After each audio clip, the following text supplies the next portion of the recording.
Bonjour, bienvenue sur la chaîne Les Oracles d'Or. Nous sommes le 26 décembre 2024. Je vais prendre un autre jeu. Alors, qu'est-ce que je peux prendre? Tiens, ben, j'ai préparé le tarot Aura Amour. On peut prendre celui-là aussi. On va voir. Hein. Allez, et après je finirai par un jeu un petit peu plus terre à terre, si on n'a pas eu assez de réponses. Bon ben voilà, il est là, hein, voyez, il saute directement. Hein. Donc on est bien connecté, on est bien connecté à lui. L'homme au cœur, hein. Donc c'est bien ça.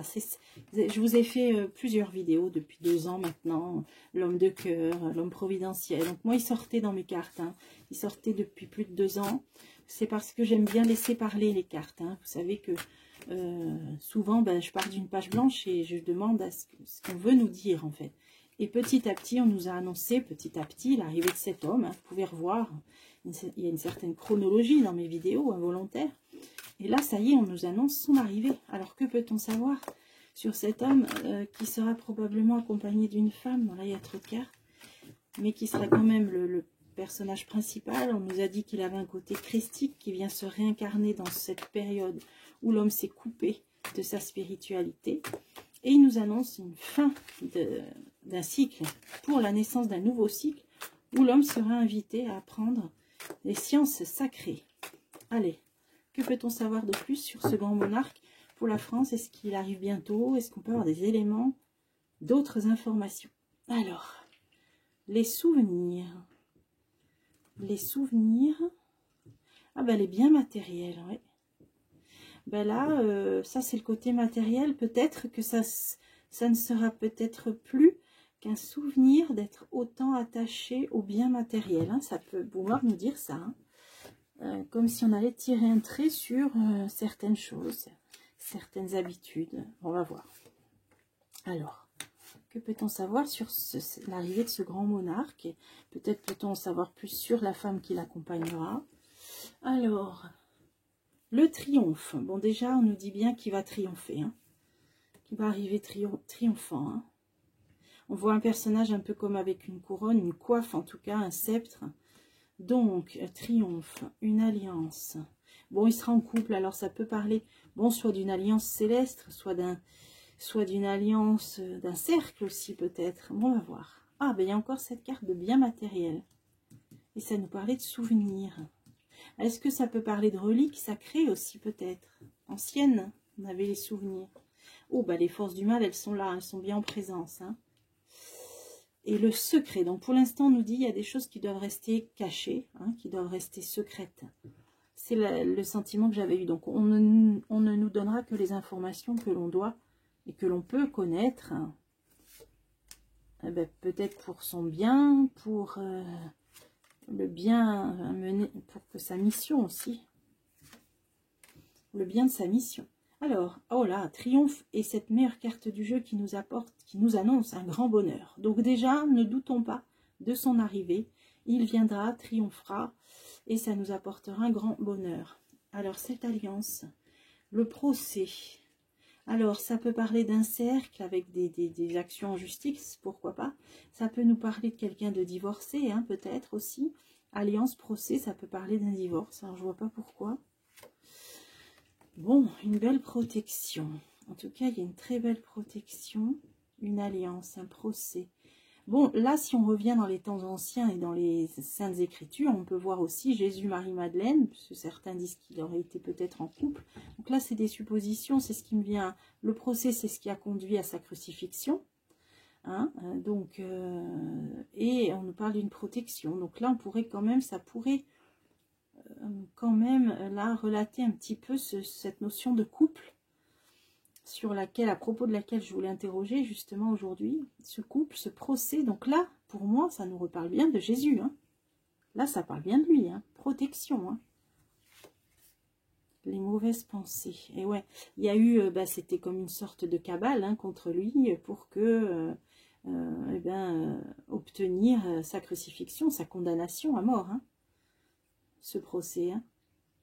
Donc il y a eu des mauvaises... Alors là, on nous dit bien qu'il y a peut-être résurgence aussi, protection sur la résurgence de ces forces du mal qui sont toujours là, hein, qui ont joué un rôle à l'époque, hein, en leur temps, sur le procès, la condamnation de Jésus. Ah ben là, on en est là, ok. Hein.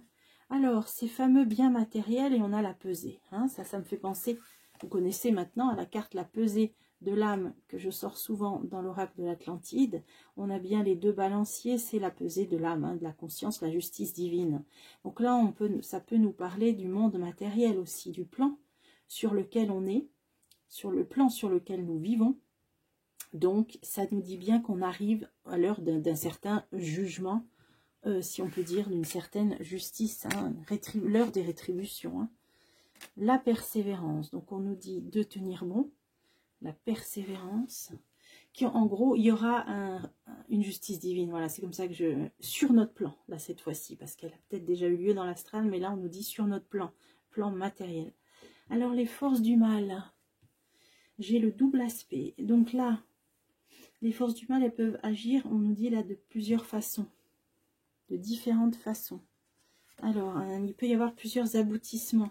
On nous parle d'une femme non officielle. Qu'est-ce que c'est ça? Oh là, les pensées noires, ouais. Il peut y avoir, voilà, des sortes de mauvais égrégores, hein, de mauvaises ondes hein, qui sont envoyées, hein, les forces du mal. Hein. Ils agissent de différents... On nous dit que le double aspect, moi je le prends dans le sens que ces forces du mal agissent sur plusieurs plans aussi. Double aspect, c'est-à-dire sur le plan spirituel et sur le plan matériel. Voilà, pour moi c'est ça. Hein. Ok, donc il y a notamment une femme peut-être qui fait de la haute magie, des choses comme ça, hein, qui joue sur plusieurs plans. Hein. Et ouais, là on a donc l'intuition, c'est tout ce qui parle de voyance, de médiumnité, donc c'est l'occultisme aussi, hein, à côté des pensées noires et des forces du mal. Donc je pense que voilà, il y a des mauvaises ondes qui sont envoyées et des personnes qui agissent hein, sur deux plans, le plan terrestre, le plan astral, mauvais, hein, un plan inférieur bien sûr. Hein. Alors, le secret et le poète. Ah, alors là c'est intéressant. On nous dit qu'il y a des choses qui doivent rester cachées, secrètes. C'est quelqu'un qui communique. Le poète, on peut le prendre dans le sens d'un beau parleur, mais plutôt d'un prêcheur, quelqu'un qui parle, qui s'exprime, qui communique. Le dénuement, là il y a une question de pauvreté, hein, une question de prêcher mais sans beaucoup de moyens en fait, hein, de prêcher sans avoir beaucoup de moyens. Et j'ai l'alchimie, ah bah ça c'est intéressant. Hein. Alors l'alchimie c'est la transmutation au niveau matériel, donc des métaux, du plomb en or, qui symbolise la transmutation de l'humain, qui, de ces vulnérabilités terrestres, eh bien, doit évoluer jusqu'à transmuter en lumière. Hein.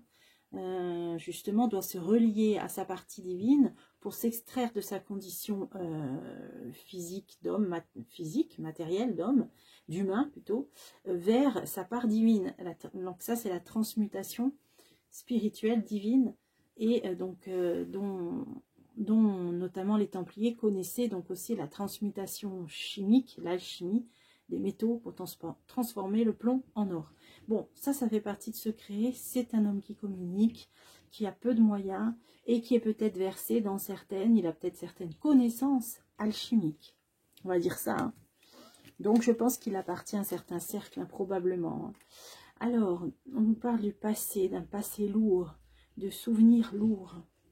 Donc, de choses qu'il a vécues. Hein. De choses qu'il a vécues. Tiens, c'est intéressant, ce qui me saute aux yeux, là.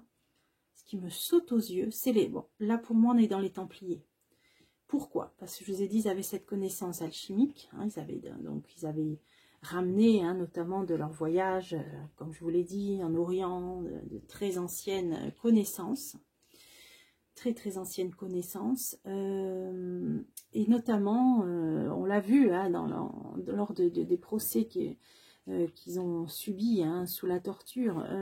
C'est là où on a appris pas mal d'informations, mais vous savez, on leur reprochait de vouer un culte à une tête comme ça coupée. Là, c'est ce qui me vient, on la voit là, qui représente le protecteur en fait, le Baphomet, le protecteur, vous le retrouvez à l'entrée de l'église de Rennes-le-Château, hein, où la Bessonnière a voulu figurer ce Baphomet là, avec une tête effrayante, qui en fait est une protection entre le monde des initiés et le monde profane.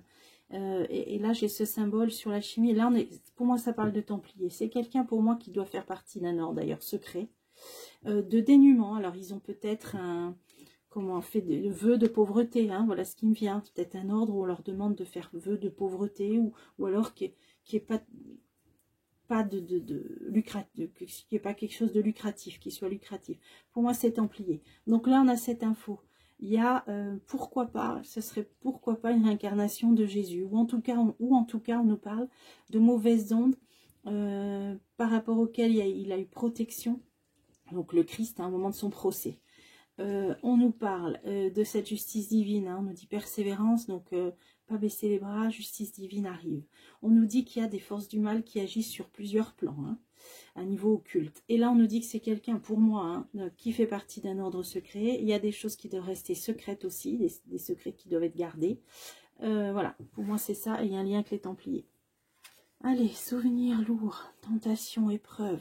Bon, c'est quelqu'un qui a vécu, hein, on l'a vu dans le tarot égyptien, de nombreuses épreuves. Alors peut-être dans une de ses vies, dans cette vie actuelle, ou en tout cas si on parle de Christ, évidemment, dans cette ancienne incarnation, une vie d'épreuve. Une vie où il a dû lutter contre des tentations aussi. Hein. Bon, écoutez, là j'ai ces infos qu'on a eues. Templier, il triomphera, donc là c'est ce qui est bien. Allez, on va essayer de creuser, puisqu'on nous a, ah ben il est là, mais c'est incroyable, incroyable. Vous voyez, elle était sortie tout à l'heure, hein. Donc triomphe, suprême bien-être, c'est une carte du bonheur, c'est la meilleure carte de ce jeu. L'homme au cœur, il est là, hein. Il est là les amis, moi j'en doute pas, hein. Pourquoi plusieurs tirages m'en ont parlé depuis 2 ans, c'est pas pour rien. Il est là, ennui de santé, il a peut-être des ennuis de santé, hein, bah, notamment s'il reçoit des attaques, c'est pas étonnant. Alors, on nous dit, il est là, l'homme de cœur, il vient venir en triomphe. Il a des ennuis de santé. Ah, là, ça devient intéressant. L'univers des mots, c'est quelqu'un peut-être qui écrit, qui écrit. Un univers des mots. J'allais dire qui lit, oui, probablement qui lit aussi. Donc, il y a des écrits, on nous parle de livres, d'écrits anciens. Tiens, peut-être qu'il va écrire un livre sur la santé, je ne sais pas. Hein. L'univers des mots, ouais, il écrit. Ou il aime lire, ou il aime les lettres, hein. Côté littéraire comme ça. Ah bah envoûtement, oui, bah moi je vous ai dit, subit des attaques, là ça sort. Hein. Donc il doit bien sûr avoir des protections, des grosses protections. Hein. Voyage, c'est quelqu'un qui voyage, donc on l'a vu, hein, que probablement il avait vécu, où il vit, où il vivra à l'étranger. Hein. Ok, bon bah il est là, écoutez, hein, voyage, allez je peux en remettre une dernière. Le messager, ouais, bah c'est ça, hein, mais il se déplace pour communiquer. Il se déplace pour communiquer. Tarot égyptien, l'oracle de la triade nous a dit juste avant qu'il communiquait sur le fait qu'on était en fin de cycle et qu'il va y avoir un renouveau. Hein, un renouveau avec aussi la nécessité de renouer avec toutes les sciences sacrées. Oups, ah bah elle est tombée. Bon, est-ce que j'arrive à voir quelque chose ? Est-ce que j'arrive à voir quelque chose ou pas? Quelle est cette carte? Ah, j'ai le proche. Ok. C'est une carte qui s'appelle le proche. Alors, je ne vais pas tout déménager. Elle est tombée. Le proche, donc le messager, le proche, c'est quelqu'un donc qui se rapproche des gens. Il sera amical, fraternel. Hein. C'est une carte où il prend quelqu'un dans ses bras. C'est quelqu'un... Donc cet homme se rapproche des gens. Alors sur le proche, hein, qui est tombé mais qui est là, la fête.